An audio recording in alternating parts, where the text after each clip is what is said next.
सुप्रभात बच्चों। आज हम कक्षा 7 के सामाजिक विषय का भाग 3 जो कि राजनीति विज्ञान की पुस्तक है सामाजिक एवं राजनीतिक जीवन का पाठ है समानता का पहला प्रकरण मताधिकार की समानता के बारे में पढ़ेंगे। मताधिकार से तात्पर्य है वोट डालने का अधिकार। तो चलिए करते हैं अध्याय को शुरू। अध्याय 1 समानता। भारत एक लोकतंत्रीय देश है। कक्षा 6 की पुस्तक में हमने लोकतंत्रीय सरकार के मुख्य तत्वों के बारे में पढ़ा था।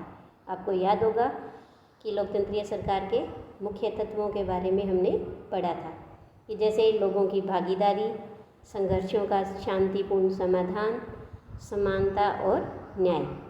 समानता लोकतंत्र की मुख्य विशेषता है और इसकी कार्यप्रणाली के सभी पहलुओं को प्रभावित भी करती है।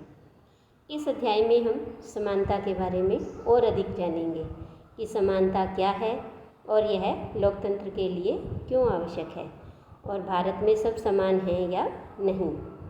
और इसके लिए हम कांता की कहानी से शुरू करते हैं। तो सबसे पहले ये देखिए कि यहाँ पर एक ये लाइन लगी हुई है और ये लाइन है वोट डालने के लिए। सभी अपनी बारी का इंतज़ार कर रहे हैं। सबसे पहले छोटे लाल किसान, फिर मंजीत कौर जो कि एक शिक्षिका है, तेजा सिंह एक व्यापारी है, गिरीश राव ये एक छात्र है, कांता देवी जो कि एक घरेलू कामगार है यानी घरों में काम करती है, और सुजाता कुमारी ये भी घरेलू कामगार है और कांता की मित्र है। फिर सुजाता के पीछे खड़े हैं अब्दुल रहमान जो कि कारीगर है, शबनम बानो ये गृहिणी है, ग्रेसी लेलंग ये परामर्शदाता हैं, आइजैक लेलंग ये एक सरकारी ऑफिसर हैं, और रुखसाना मिर्ज़ा एक मीडिया कर्मी, योगराज जो कि अभी बेरोज़गार है, और अशोक जैन जो कि एक उद्योगपति है, और ये कांता इन्हीं के घर पर घरेलू कार्य करती है। तो अब चलिए कहानी को आगे देखते हैं कि चुनाव के दिन कांता और उसकी दोस्त सुजाता वोट डालने की बारी का इंतज़ार कर रही है। तब वो आपस में दोनों बातें करती हैं कि कितनी अच्छी बात है ना सुजाता कि हम सब अपने देश के समान नागरिक के रूप में वोट डाल सकते हैं। जैन साहब भी हमारे साथ इसी लाइन में खड़े हैं। तब सुजाता कहती है हाँ बिल्कुल सही। सुजाता ने आगे कहा चल कांता अब तेरी बारी आई, तो वोट डालकर आ। तब कांता सोचती है कि मैं तो उसे ही वोट दूंगी जिसने हमारे मोहल्ले में पानी की पाइपलाइन लाने का वादा किया है। तो बिल्कुल ठीक कांता की तरह हम लोग भी उसे ही वोट डालते हैं और उसे ही सरकार बनाने का मौका देते हैं जो कि हमारे राज्य की, हमारे शहर की, हमारे मोहल्ले की देखभाल का कार्य करे।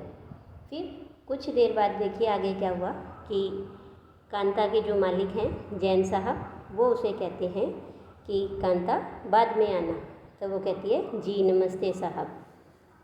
कांता अपनी सहेली सुजाता को बताती है कि गुड़िया बुखार में पड़ी है और उसे अस्पताल लेकर जाना है, पर पहले साहब के घर का काम कराऊं और उनसे कुछ पैसे उधार ले आऊं। तो देखो बच्चों कि कांता की बेटी है, उसे बुखार है और वो उसे अभी अस्पताल लेकर नहीं जा सकती क्योंकि उसे अपने काम की चिंता है, अपने मालिक के घर काम करने जाना है और उसके पास इतने पैसे भी नहीं हैं, इसीलिए वो उनसे कुछ पैसे उधार लेकर आएगी। फिर आगे देखिए घर पर कि कांता अपनी बेटी से कहती है कि ले यह पी ले, कुछ अच्छा लगेगा तुझे, और मैं जब शाम को लौटूंगी तो अपन अस्पताल चलेंगे, ठीक है। गुड़िया बार बार बीमार नहीं पड़ेगी तो और क्या होगा, इस बस्ती में तो कभी साफ़ सफाई होती ही नहीं। कांता ऐसा सोचती है। ये देखिए नीचे चित्र में आपको दिखाई देगा कि कितनी गंदगी है वो फैली हुई है। तो इसीलिए वो ये सोचती है कि भी बेटी बीमार ना हो तो क्या हो, क्योंकि बस्ती में हमेशा गंदगी ही फैली रहती है, साफ़ सफाई समय पर नहीं होती है। और ये हमने आगे पहले भी छोटी कक्षाओं में पढ़ा है कि जहाँ गंदगी होती है वहाँ बीमारियाँ अधिक फैलती है। उसके बाद वो अपने साहब के घर काम करने जाती है और उसकी जो मालकिन है वो उसे कहती है कि कोनों से अच्छे से साफ करना। और फिर उसके बाद वो कांता को कहती है कि कांता ये ले तेरे पैसे, पर पहले से पैसे मांगने की आदत मत बनाना, समझी। यानी वो उसे थोड़े गुस्से से डांटती है। तब वो कहती है जी मैडम नहीं बनाऊंगी।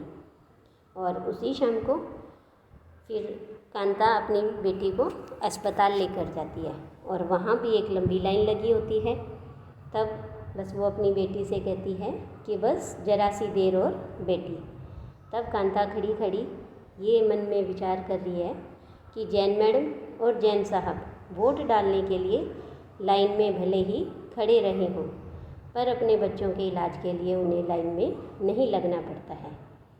तो देखो बच्चों, इस तरह से इस कहानी से हमें पता चलता है कि हमारा भारतीय संविधान प्रत्येक नागरिकों को समानता का अधिकार देता है, समानता के लिए आश्वस्त करता है, लेकिन वास्तव में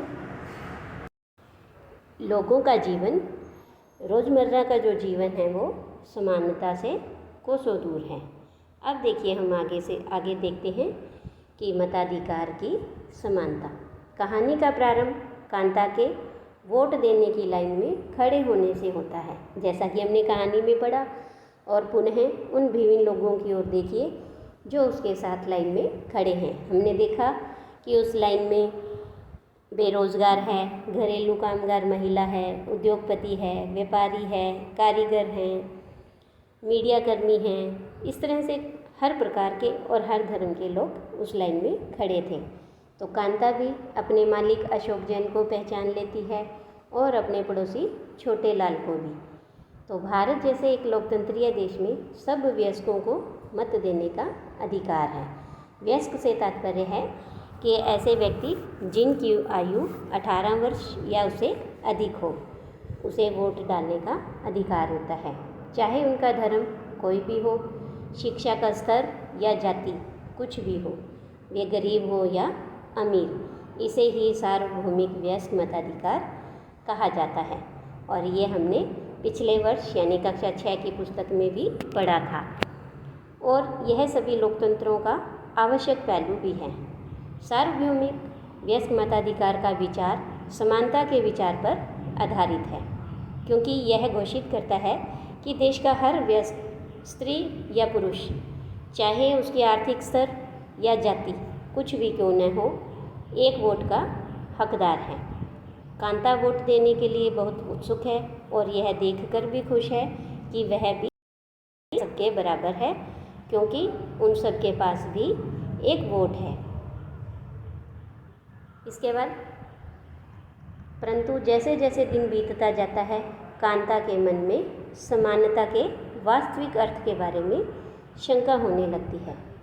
वह क्या बात है, वह कहती है कि वह क्या बात है जिसने कांता के मन में शंका पैदा कर दी।